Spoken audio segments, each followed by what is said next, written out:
ഞാൻ നിൻ്റെ സന്നിധിയിൽ നിന്ന് കാണാതെ പോയ ഒരാടാണ്. നിൻ്റെ സന്നിധിയിൽ നിന്ന് കാണാതെ പോയ ഒരാടാണ്. 2, എന്നെ അന്വേഷിക്കണം. എന്നെ എന്ത് ചെയ്യണം? അന്വേഷിക്കണം. ഈ ലോകത്തിൽ ആരും എന്നെ അന്വേഷിക്കാനില്ല. ഞാൻ പലരുടെയും വീട്ടിൽ നിന്ന് കാണാതെ പോയി. എൻ്റെ മാതാപിതാക്കൾക്ക് ഞാൻ കാണാതെ പോയി. എൻ്റെ സുഹൃത്ത് ബന്ധങ്ങൾക്ക് ഞാൻ കാണാതെ പോയി. ഇവരൊന്നും എന്നെ അന്വേഷിക്കുന്നുമില്ല. എന്തുകൊണ്ട്? നമ്മുടെ സുഹൃത്ത് ബന്ധം അവൻ ഉപേക്ഷിച്ചു എന്ന് സുഹൃത്തുക്കൾ അന്വേഷിക്കുന്നില്ല.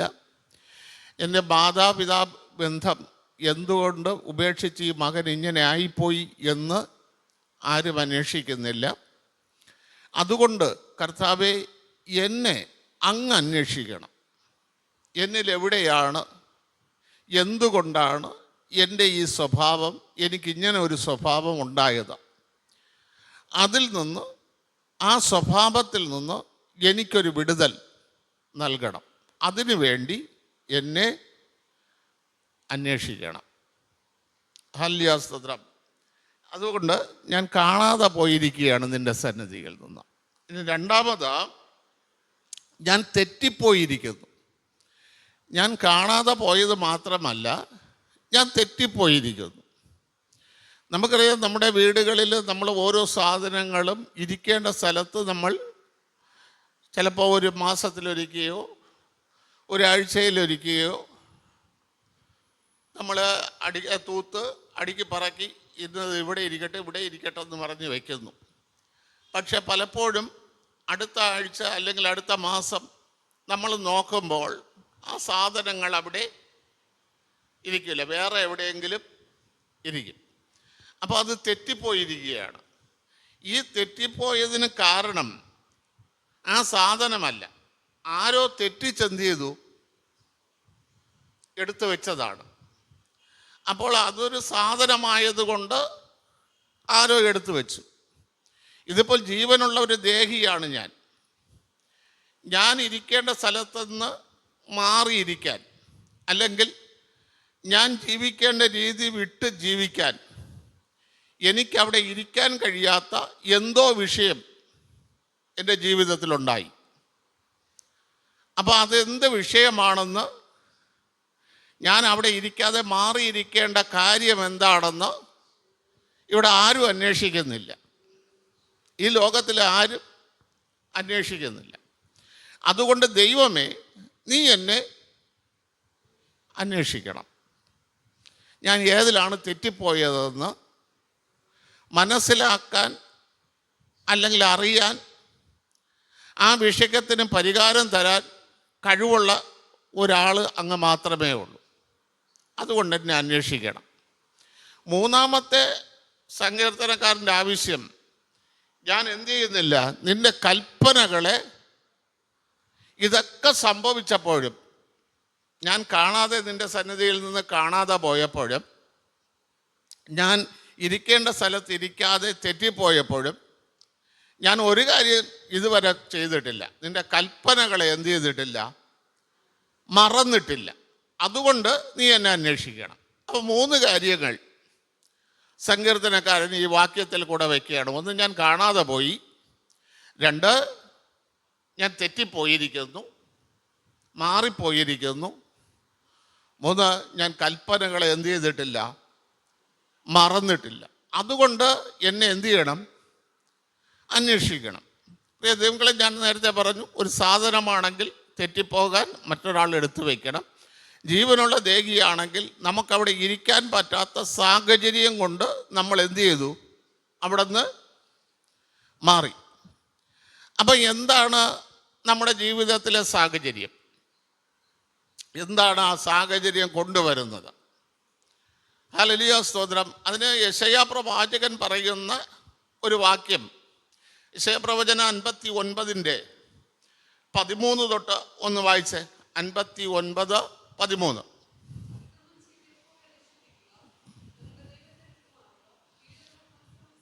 ഒന്നുകൂടെ നിർത്തി വാര്. നോക്കണമേ, നമ്മളെ കൂടെ ഉള്ളവർ അതിക്രമം ചെയ്യുന്നു. അതിക്രമം എന്ന് പറയുമ്പോൾ ചെയ്യാൻ പാടില്ലാത്ത കാര്യം ചെയ്യുന്നു. അപ്പം ചെയ്ത് അവർ ദൈവത്തെ വിട്ടു മാറിയിട്ട് അവർ ചെയ്യുന്ന പ്രവൃത്തികൾ നമുക്ക് സഹിക്കാൻ പറ്റാതെ ആകുമ്പോൾ നമ്മൾ വിട്ടുമാറും. ആ പള്ളിയിൽ പോണ്ട, അല്ലെങ്കിൽ ആ പാസ്റ്റർ ശരിയല്ല, അല്ലെങ്കിൽ അവിടുത്തെ ഉപദേശം ശരിയല്ല, അല്ലെങ്കിൽ അവിടുത്തെ വിശ്വാസികൾ ശരിയല്ല. ഇങ്ങനെ ഒരു കാരണം കണ്ടെത്തി നമ്മൾ എന്ത് ചെയ്യുന്നു? അവിടെ നിന്ന് വിട്ട് മാറുന്നു. അവരാണ് അതിക്രമം ചെയ്യുന്നത്, നമ്മളല്ല. നമുക്ക് അവരോട് ഇരിക്കാനുള്ള താല്പര്യക്കുറവ് കൊണ്ട്, അല്ലെങ്കിൽ അവരോട് ഇടപെടാനുള്ള ആ മനസ്സില്ലാത്തത് കൊണ്ട്, അവരോട് സംസാരിക്കാൻ നമുക്ക് വയ്യാത്തത് കൊണ്ട് നമ്മൾ അവിടെ നിന്ന് എന്ത് ചെയ്യുന്നു? മാറുന്നു. അടുത്ത അവരുടെ പ്രവൃത്തികളെന്ന് പറഞ്ഞാൽ ദൈവത്തെ വിട്ടുമാറുക. ദൈവത്തെ എന്ത് ചെയ്യണം? വിട്ടുമാറണം. ഇതാണ് അവരുടെ പ്രവൃത്തികൾ. ഞാൻ പറയട്ടെ പ്രിയ ദൈവമക്കളെ, നമ്മൾ ഒരു സ്ഥലത്ത്, ഇപ്പം നമ്മൾ ഒരു സ്ഥലത്ത് ആരാധനയ്ക്കായിട്ട് ദൈവം ആ സ്ഥലത്ത് പോകാൻ പറയുന്നു. നമ്മൾ അവിടെ ചെന്നപ്പോൾ ആ ആരാധന സ്ഥലത്ത് നടക്കുന്നത് നമ്മൾ ഉദ്ദേശിച്ച രീതിയിലുള്ള ആരാധനയല്ല. പല സ്ഥലങ്ങളിലും ഞാൻ കേട്ടിട്ടുണ്ട്, അവിടെ ഇത്തിരി സാമ്പത്തികമായിട്ടും ഇത്തിരി കഴിവോടുകൂടി പ്രാർത്ഥിക്കുന്നവർ വർണ്ണത് വരെ ദൈവദാസൻ എന്ത് ചെയ്തുകൊണ്ടിരിക്കും? എല്ലാവർക്കും കണ്ണുകളടയ്ക്കുക, പ്രാർത്ഥിക്കാമെന്ന് പറഞ്ഞിട്ട് സ്തോത്രം സ്തോത്രം സ്തോത്രം സ്തോത്രം പറഞ്ഞ്, ഞാനിത് പല സഭകളിൽ നിന്നും കേട്ടിട്ടുള്ള ഒരു പരാതിയാണ്.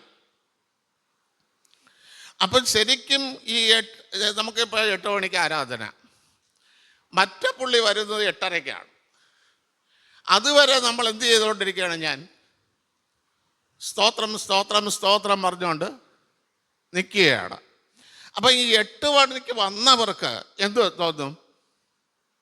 4-5 ആഴ്ച ആകുമ്പോൾ അവർക്ക് തന്നെ കാര്യം പിടികിട്ടി. ഇന്ന ആൾ വരേണ്ടതിനാണ് പാസ്റ്റർ എന്ത് ചെയ്തത്? ഈ ചവിട്ടി പിടിച്ചത്. അപ്പം 8 മണിക്ക് മുമ്പേ വന്നവരുടെ മനസ്സിൽ എന്ത് തോന്നും? സഭാ പാസ്റ്ററോട് ആദ്യം വിദ്വേഷം തോന്നും. അടുത്ത് നോക്കുമ്പോൾ ഈ സഭാ പാസ്റ്ററോട് ആരും ഈ സഭാ പാസ്റ്ററോട് ഒന്നും പറയുന്നില്ല. അങ്ങനെ വരുമ്പോൾ നമ്മൾ സ്വയം ചിന്തിക്കും, ഇവിടെ പോളേനേക്കാളും വേറൊരു ചർച്ചിലോട്ട് എന്ത് ചെയ്യാം? പോകാം. അതാണ് എഴുതിയിരിക്കുന്നത്. അവരുടെ പ്രവൃത്തികൾ ദൈവത്തെ വിട്ടുമാറാൻ പ്രേരിതമാകുന്ന പ്രവൃത്തികൾ. അടുത്ത് പറയുന്ന വാക്കുകളിലാണെങ്കിൽ വെറും പീഡനങ്ങളെ ഉള്ളൂ,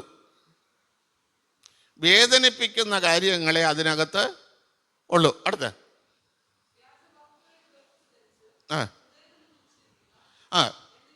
എന്നിവ തന്നെ വ്യാജ വാക്കുകൾ നേരത്തെ കണക്ക് കൂട്ടിയൊക്കെ വന്നിട്ട് പള്ളിയിൽ വന്നിട്ട് പറയണം, എനിക്ക് ദൈവം ഇപ്പം പ്രേരിപ്പിച്ചത്. ചിലർ സാക്ഷ്യം പറയുമ്പോഴും ചിലർ വചനം ശുശ്രൂഷിക്കുമ്പോഴും എടുത്തെടുത്ത് പറയപ്പെടുന്ന ഒന്നാണ്, ഞാൻ ഇന്നലെ പ്രാർത്ഥിച്ചുകൊണ്ടിരുന്നപ്പോൾ ദൈവാത്മാവ് തന്നു.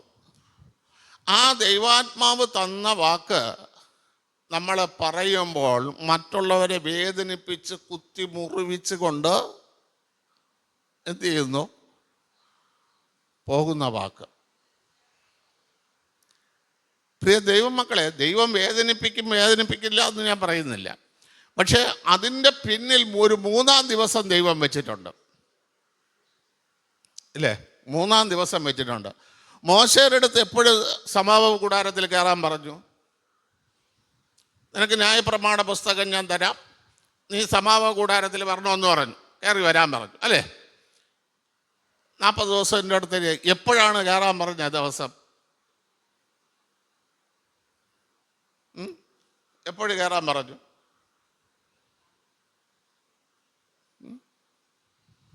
3 ദിവസത്തേക്ക് മുമ്പേ നീ കുളിച്ച് വസ്ത്രം കഴുകി സമാഗമ കൂടാരത്തിൽ കയറേണ്ട, സീനാൽ പർവ്വതത്തിൽ കയറേണ്ട വസ്ത്രത്തെ കഴുകി അലക്കി തേച്ച് വെച്ച് നിന്റെ ഭാര്യയിൽ നിന്ന് അകന്ന് 3 ദിവസം നീ ജീവിച്ചതിന് ശേഷം നീ എന്തു ചെയ്യണം?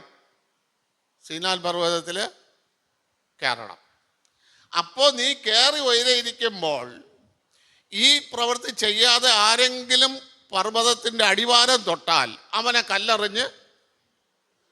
അപ്പം 3-ാം ദിവസം ദൈവത്തിന് നമ്മുടെ അടുക്കലേക്ക് വരണമെങ്കിൽ 3-ാം ദിവസത്തേക്ക് മുമ്പേ നമുക്കൊരു ഒരുക്കം ആവശ്യമാണ്. ഈ ഒരുക്കത്തോടെ ഇരിക്കുന്നവർ പറഞ്ഞാൽ നമുക്ക് വിശ്വസിക്കാം, ഇത് ദൈവാത്മാവ് കൊടുത്ത വചനമാണ്.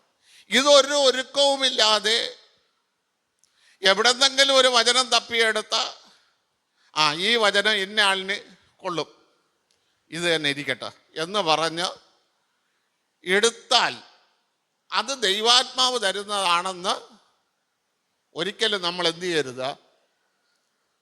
വിശ്വസിക്കരുത്. ഹല്ലേലൂയ, സ്തോത്രം. വ്യാജ വാക്കുകൾ കൊണ്ട് നിറഞ്ഞപ്പോൾ അവിടെ സംഭവിച്ചത് സത്യം. അടുത്ത വാക്യം വായിച്ചോ. ന്യായം ഇങ്ങനെ വന്നപ്പോൾ അവിടെ എന്ത് ചെയ്തു? ന്യായം പിന്മാറി, സത്യം വീതിയിൽ ഇടറി. ഇത് വന്നപ്പോൾ ഞാൻ ഇരുന്ന സ്ഥലത്ത് നിന്ന് എന്ത് ചെയ്തു?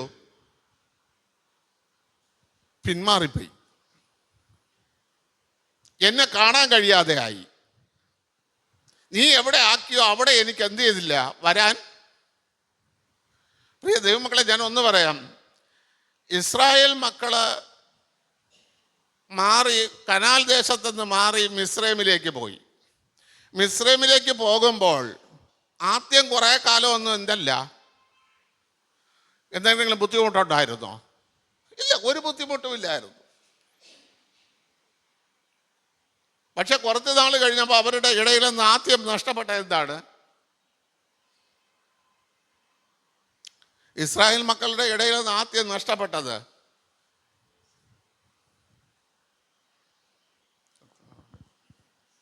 എന്താണ്? ആദ്യം നഷ്ടപ്പെട്ടത്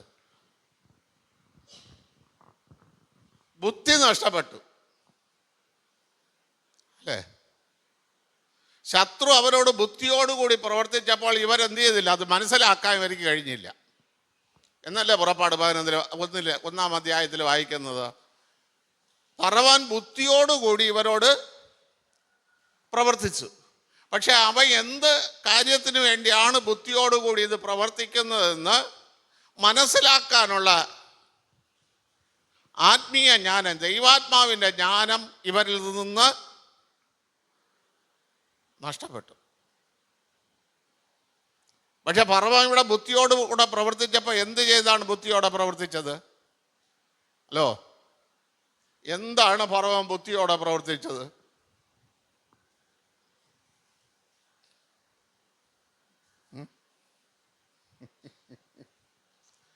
എന്താണ് ബുദ്ധിയോടെ പ്രവർത്തിച്ചത്? എന്താണ് ബുദ്ധിയോടെ പ്രവർത്തിച്ചത്? എന്താ മക്കളെ, എന്താണ്?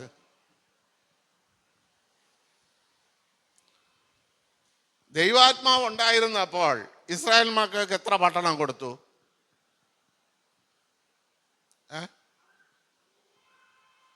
എത്ര പട്ടണം കൊടുത്തു? ഒറ്റ പട്ടണം, ഗോശൻ ദേശം എന്ന ഒറ്റ പട്ടണം. പക്ഷെ ഫറവോൻ ബുദ്ധിയോടെ പ്രവർത്തിച്ചപ്പോൾ എത്ര പട്ടണം കൊടുത്തു? 2 കൊടുത്തു. തന്നെ അവർക്ക് 2 പട്ടണം കൊടുത്തു. അപ്പൊ കൂടുതൽ കൊടുത്തോ കുറച്ച് കൊടുത്തോ? കൂടുതൽ കൊടുത്തു. ഒരിക്കലും അത് നമ്മളെ ശത്രുവാണെന്ന് നമ്മൾ തിരിച്ചറിയോ? അറിയോ? എവിടെ നമ്മൾ അർഹിക്കാത്തത് നമുക്ക് കൂടുതലായി കിട്ടുന്നോ അവിടെ നീ മനസ്സിലായിക്കോണം, അത് ദൈവമല്ല തരുന്നത്, അത് തരുന്ന വ്യക്തി വേറെയാണ്. പിടി കിട്ടിയ? നമ്മൾ ഈ ഭാഗം ഇന്നാണ് എന്ത് ചെയ്യുന്നത്? ചിന്തിക്കുന്നത്, അല്ലേ?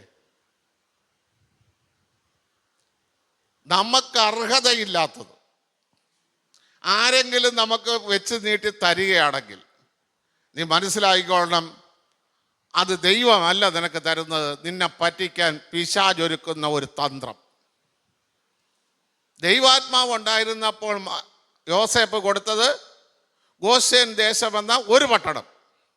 പക്ഷെ ഫറവോൻ ഇവിടെ കൊടുത്തത് 2 പട്ടണം. എന്നിട്ട് ഫറവോൻ എന്ത് ചെയ്തു? ഗോശേൻ ദേശത്ത് ഇവരെ ഭരിക്കാൻ ആരുമില്ല, ഇവിടെ 2 വ്യക്തികളെ മേലധികാരികളെ എന്ത് ചെയ്തു? ഫറവോൻ പറ്റി. അതായത് ഒന്ന് കൂടുതൽ കൊടുത്തിട്ട് ഇവരുടെ സ്വാതന്ത്ര്യം നഷ്ടപ്പെടുത്തി. ദൈവമക്കൾ മനസ്സിലാക്കണം, ക്രിസ്തു തന്ന സ്വാതന്ത്ര്യം നമുക്ക് നഷ്ടമാക്കാൻ പിശാചിടുന്ന പദ്ധതി ഈ വിധത്തിൽ കൂടെയാണ്. നമുക്ക് കൂടുതൽ തന്ന് നമ്മൾ എന്ത് ചെയ്യുന്നു? പ്രലോഭിച്ച്, സത്യം വീതിയിൽ ഇല്ലാത്തത് കൊണ്ട്, ന്യായം അകന്നു മാറിയത് കൊണ്ട്, ഈ നന്മ എൻ്റെ കയ്യിൽ വന്നപ്പോഴും ഞാൻ സത്യത്തിൽ ദൈവം തന്നു എന്ന് വിചാരിച്ച് ഇരുന്ന സ്ഥലത്തുനിന്ന് ഞാൻ എന്ത് ചെയ്തു? മാറി പോയി. പലരും അങ്ങനെയാണ്. ഒരു സഭ വിട്ട് ഒരു വ്യക്തി പോകുമ്പോൾ, പ്രിയ ദൈവമക്കളെ, പിശാചാണ് അവനെ കൊണ്ടുപോയതെങ്കിൽ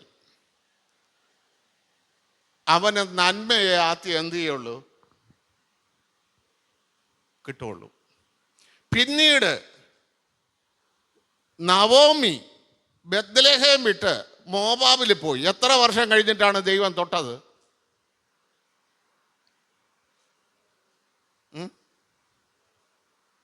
വർഷം എഴുതിയിട്ടുണ്ട് അവിടെ.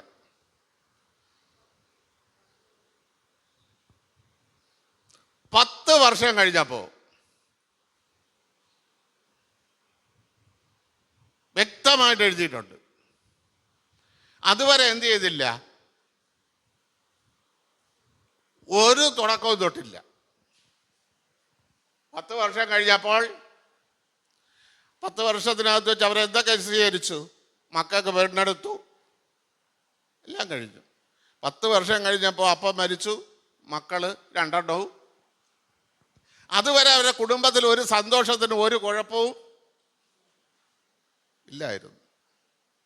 പക്ഷെ ഇവിടെ മരണം നടന്നപ്പോൾ ബത്ലഹേമിൽ എന്ത് സംഭവിച്ചു?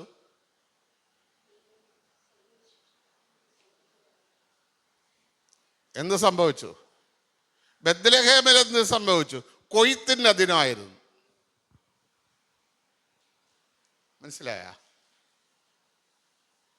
നമ്മൾ ഇട്ടിട്ട് പോകുന്ന സ്ഥലത്തൊരു കൊയ്ത്ത് കൊടുക്കാൻ സമയമാകുമ്പോൾ അവിടെ ചില കഷ്ടതകൾ ദൈവം വയ്ക്കും.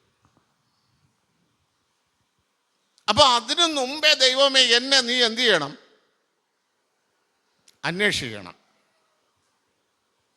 എന്നെ ഇരുത്തേണ്ട സ്ഥലത്ത് തന്നെ എനിക്ക് ഈ കഷ്ടത വരുന്നതിന് മുമ്പേ, എനിക്ക് ഈ വേദന വരുന്നതിന് മുമ്പേ, ഞാൻ പലരുടെയും ബുദ്ധിക്ക് അടിമയായി പോകുന്നതിന് മുമ്പേ നീ എന്നെ അന്വേഷിക്കണം. ഇതാണ് സങ്കീർത്തനക്കാരൻ്റെ ആവശ്യം. എന്നെ ദൈവം അന്വേഷിക്കണം, അല്ലെങ്കിൽ ഞാൻ കഷ്ടതയ്ക്കകത്ത് ആയിപ്പോകും. ഞാൻ തെറ്റിപ്പോയി, ശരിയാ. എന്തുകൊണ്ടാണ് ദൈവമക്കൾ തെറ്റുന്നത്? കർത്താവ് എന്താ പറഞ്ഞത്? എന്തുകൊണ്ട് തെറ്റിപ്പോകുന്നുവെന്ന്? തിരുവെഴുത്തുകളെ അറിയുന്നില്ല, അതിലടങ്ങിയിരിക്കുന്ന ദൈവശക്തി അല്ലേ? മത്തായി 22:29 വായിക്കുമ്പോൾ അവിടെ അങ്ങനെയാണ് എഴുതിയിരിക്കുന്നത്. എന്ത് നിങ്ങൾ അറിയുന്നില്ല? ഒന്ന് വായിച്ചോ.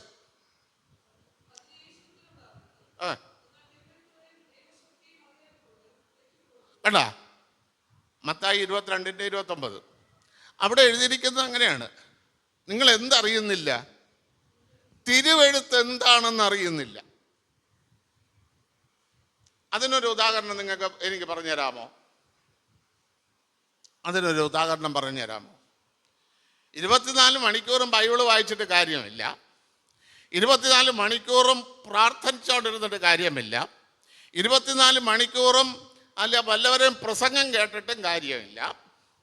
അതിനൊരു തെളിവ് നിങ്ങൾക്ക് വേദപുസ്തകത്തിൽ നിന്ന് തരാമോ?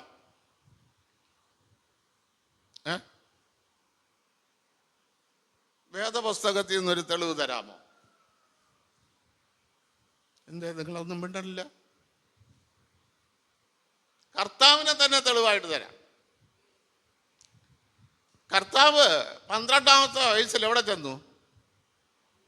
ദൈവാലയത്തിൽ ചെന്നു. ദൈവാലയത്തിൽ ആരുടെ നടുവിലാണ് കർത്താവ് ഇരിക്കുന്നത്? ശാസ്ത്രിമാരുടെയും പരീശന്മാരുടെയും നടുവിൽ. ശാസ്ത്രിമാരെന്ന് പറഞ്ഞാൽ എന്താണ്? വചനത്തെ എടുത്ത് എഴുതുന്ന തൊഴിൽ സ്വീകരിച്ചവർ. പരീശന്മാരെന്ന് പറഞ്ഞാൽ ഈ വചനത്തെ അതുപോലെ വിവരിച്ച് ദൈവജനത്തിന് കൊടുക്കുന്നവർ. ഇവർ രണ്ടു കൂട്ടരുടെ നടുവിലും കർത്താവ് വന്നിട്ട് കർത്താവിനെ ഇവർ തിരിച്ചറിഞ്ഞോ?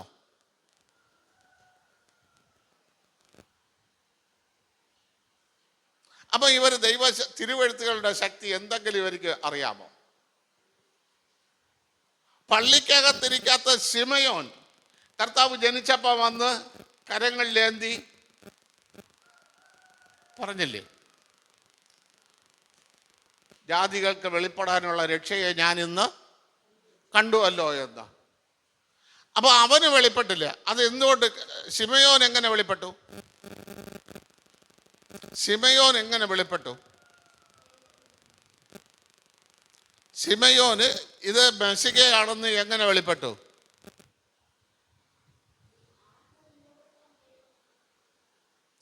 അവിടെ വ്യക്തമായിട്ട് എഴുതിയിട്ടുണ്ട്, പരിശുദ്ധാത്മാവ് അവൻ്റെ മേൽ ഉണ്ടായിരുന്നു.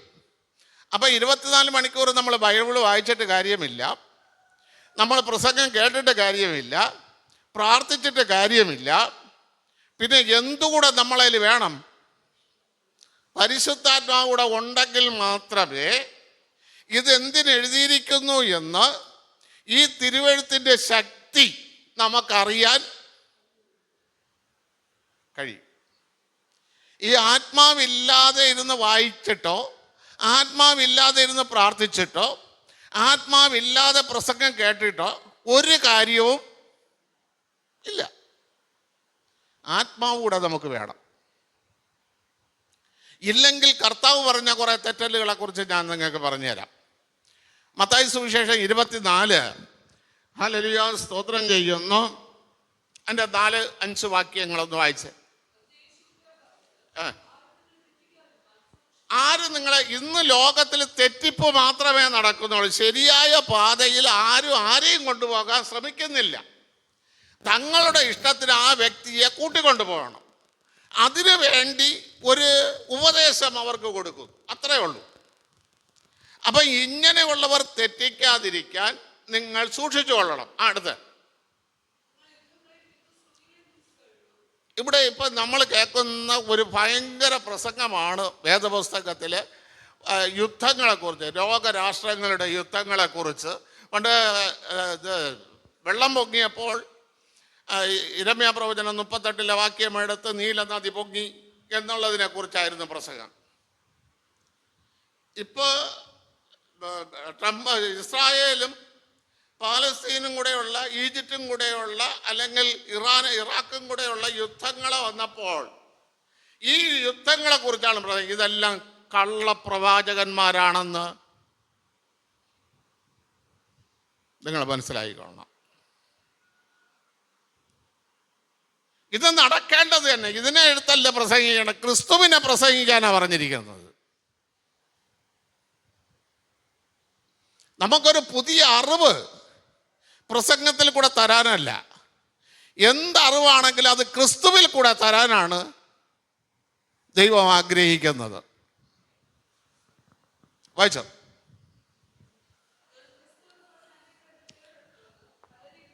കണ്ട, ഞാൻ ക്രിസ്തുവാണ്, എനിക്ക് വെളിപ്പെടുത്തി തന്നു.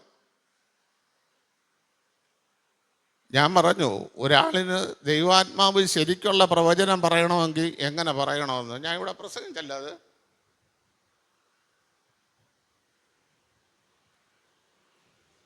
ഒരു ദിവസം ശമൂവേല് എൻ്റെ അടുക്കൽ ആര് തങ്ങി? ശൗല് തങ്ങി. തങ്ങിയതിനു ശേഷം പിറ്റേന്നാണ് പറഞ്ഞത്, നിനക്ക് ദൈവാത്മാവ് ഞാൻ നിന്നെ പറയുന്നത് നാളെ രാവിലെ അറിയിക്കാമെന്ന്. അപ്പോൾ പിന്നെ ഇപ്പോഴും വന്ന ഉടനെ കറിയൊക്കെ അങ്ങ് പ്രവചിക്കുന്നതോ?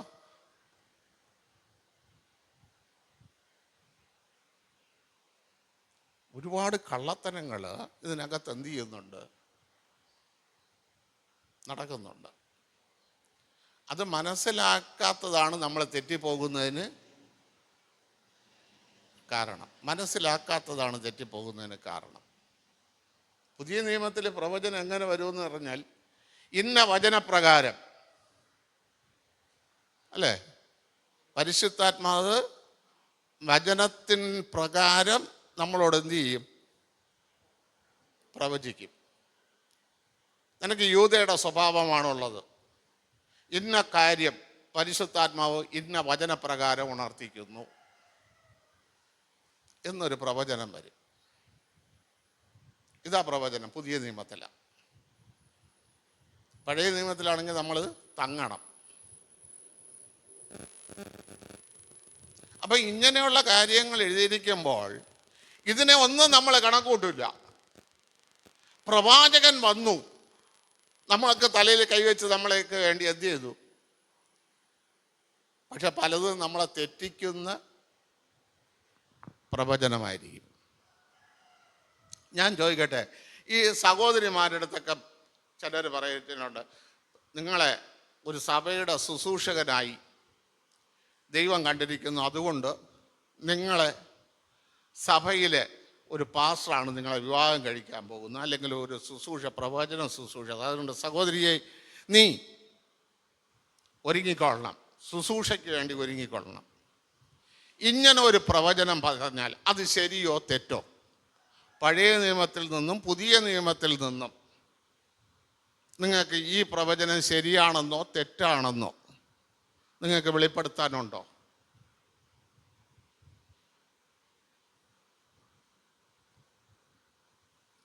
ശരിക്കും പറഞ്ഞാൽ ഈ പ്രവചനം തെറ്റാ.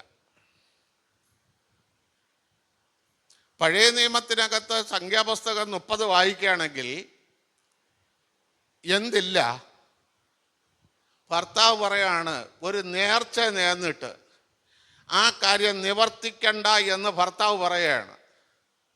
അവൾക്ക് നിവർത്തിക്കാനുള്ള അനുവാദം ഇല്ല.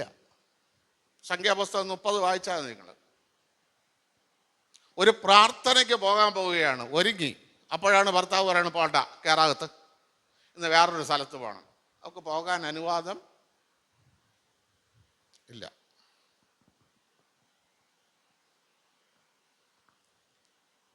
പുതിയ നിയമസഭയ്ക്കകത്ത് മക്കളെ നന്നായിട്ട് വളർത്തിയ ഒരു സ്ത്രീക്ക് എന്തുള്ളൂ? ശുശ്രൂഷ വെച്ചിട്ടുള്ളൂ. അപ്പോൾ എങ്ങനെ വിവാഹം കഴിയണതിന് മുമ്പേ സ്ത്രീയുടെ അടുത്ത് പ്രവചിക്കും?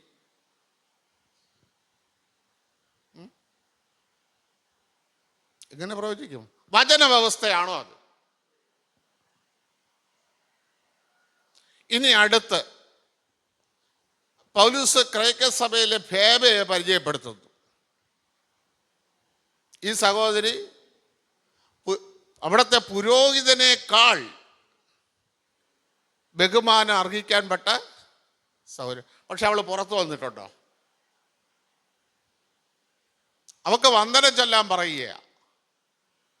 അപ്പം സഹോദരിമാരുടെ പ്രവർത്തനം എവിടെ? സഭയ്ക്കകത്ത് മറ്റുള്ളവർ പോലും അറിയാതെ കർത്താവിന് വേണ്ടി പ്രവർത്തിക്കുന്നു. അപ്പൊ ഇങ്ങനെയൊക്കെ പ്രവചനത്തിൻ്റെ വചന അടിസ്ഥാനം കിടക്കുമ്പോൾ മുമ്പേ പ്രവചിക്കുന്ന പ്രവചനം എങ്ങനെയുള്ളത്? പലരും തെറ്റിപ്പോകുന്നു ഇതിൽ. മനസ്സിലായ? എവിടെയെങ്കിലും 1-2 പ്രവചനങ്ങൾ ഒത്തു, അത് വെച്ചത് നമ്മൾ എന്ത് ചെയ്യാണ്? അവിടെ കിട്ടിയല്ല,